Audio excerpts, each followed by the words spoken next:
Hey Greer Geckos! I'm very excited to read your invite story this week. While I'm reading, I want you to keep thinking about our character trait, curiosity, how curiosity helps you in your life, and of course, how curiosity was at play in this lovely story by Patricia Polacco. You might be recognizing this author right now. She also wrote Mr. Fokker and Chicken Sunday, Meteor. Many years ago, when my brother and I were small, Mom let us spend the summer with our Grandma and Grandpa Gaw in their farm in Michigan. One night far above that little farm, a star sputtered and flashed and started to fall.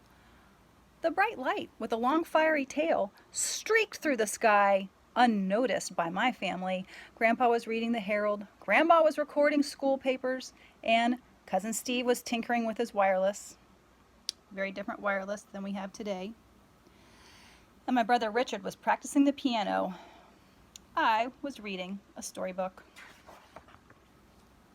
Suddenly, without warning, the house started to shake. The plaster came loose from the ceiling, dishes fell from the shelves, rugs curled up on the floor as if they had a life of their own.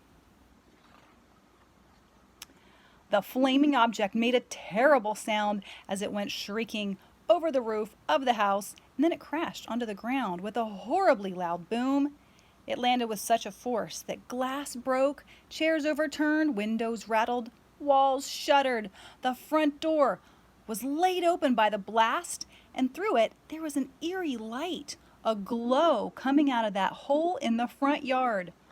We were stunned. But curiosity overcame caution, and we timidly made our way outdoors for a look-see. "Why, it's a fallen star," Grandpa gasped. "Of all the places on Earth a meteor could have fallen, and it landed smack dab in the middle of our yard," Grandma exclaimed. Grandpa and Cousin Steve pounded stakes all around that meteor and roped it off. The next morning, Grandma called Uncle Carl. "That's what I said, Carl, a real falling star right in my front yard." And Carl called Bertie Potter. "Did you hear, Bertie? A falling star out by the Gaw place. Came in so low it almost hit the house." Well, Bertie called Mayor Hatch. "That's right, Howard. It took the roof off and almost hit the clothesline, poor family." Mayor Hatch called Pearly Beach. "Unbelievable. Took the roof. Powered lines too. Hit a cow." Pearly called Vera. "I tell you, it's flattened that Gaw place. Took the power lines, water mains, killed the stock. It's still smoking." Quite a story's being spun here. Vera called Mr. Titus at the hardware store. "The whole place is gone." Mr. Titus called Officer Washburn, who called the fire chief. "Sounds like they'll need us," said the chief, and he started up engine 23, turned on the siren, headed out. But the news traveled through town faster than the engine could leave the firehouse.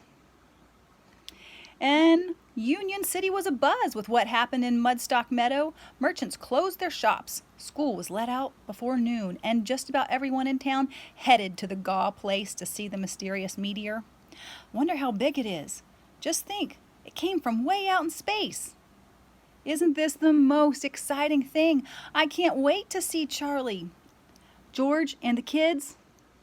This is more exciting than when Bertie Feltzpaw got her elbow caught in the revolving door at the library over Coldwater Way. As the crowds jostled, totted, rolled, bumped through the countryside, bystanders and onlookers joined in and came along to see the meteor.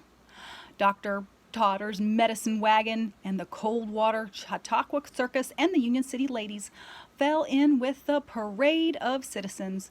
They were soon joined by the Union City High School band, which hooted, tooted, boomed, and jingled their instruments as they ran down the hillside.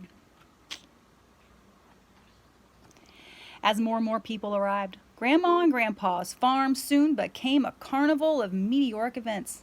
Meteor basket lunches were auctioned, meteor popcorn was popped, meteor lemonade was made, and meteor liniment was sold, and the Chautauqua Circus was going to have a meteoric performance. But most folks simply stood and stared at the wondrous meteor. To think, Grandma repeated to everyone, of all the places on earth it could have landed, and it came smack dab in the middle of our yard. She beamed with pride and was truly happy to see friends that she usually only saw once a year. Helio, the great master of stratospheric maneuvers and the atmospheric acrobats, while on his way to the Iona State Fair, landed his hot air balloon and he offered special meteor rides. These included an ascent of approximately 40 feet and a slow descent in order to take in the full panorama of the farm and the meteor. The Union City High School Band gave a meteoric concert. In the midst of the festivities, a group of scientists arrived from Battle Creek College, the University of Michigan, and Michigan State University science departments. They all set up their buzzing testing equipments and put on strange-looking protective suits. They turned on all the machinery. Click, click, pop, whiz, poo-pree, poo-pree. It went. The scientists looked very thoughtful, scratched their heads, wrote down lots and lots of data. They measured, they pondered, quizzed, and figured. The crowd leaned closer as their chief finally spoke. Yes, sir, this here is a genuine meteor. The crowd clapped and cheered. Charlie Lake struck up the band, and the circus began a meteoric performance. Ling Po and Ping Hao, the jugglers, threw little golden balls and shiny silver rings around and around in the air, while Tilly and Lily, the dancing elephants, balanced on one foot as the leaping Lucky's trained dogs jumped about and did somersaults. The Union City Lyceum Dance Troupe performed a special number of interpretive movements depicting both the falling of the meteor and the last day of Pompeii. I touched a meteor, Tommy Enderby said to Marietta Krimmel, and as soon as I did, I could play my trumpet better than ever before. Marietta told Cecil Potter that after she touched the meteor, she thought up the best recipe for pie she ever did have. I'm going to enter the pie contest at the next fair, she exclaimed. Cecil told Dr. Trotter that since she touched the meteor, she had more energy than she had had in years. I tell you, I feel something coming right up into my finger from that fallen star. It's magic, I tell you. Dr. Trotter claimed that ever since he touched the meteor, his liniment had acquired super mysterious healing powers.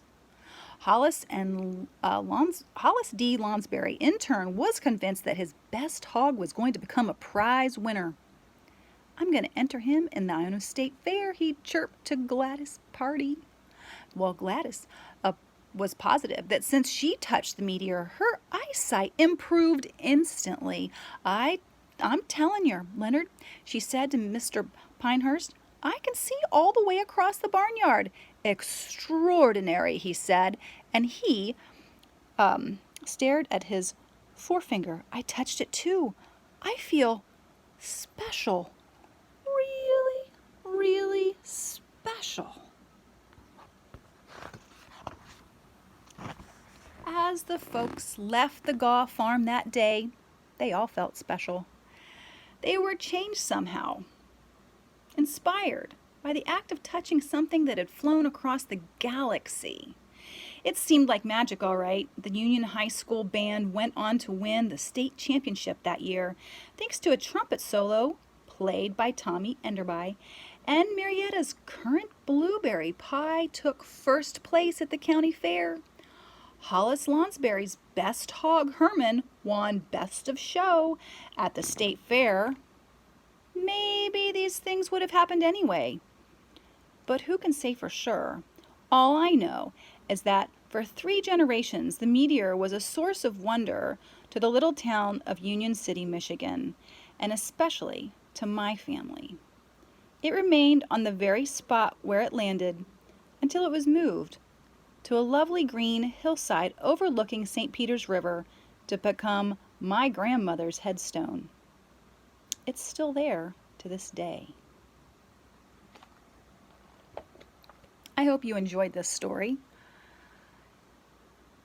and I hope it made you think about your curiosity.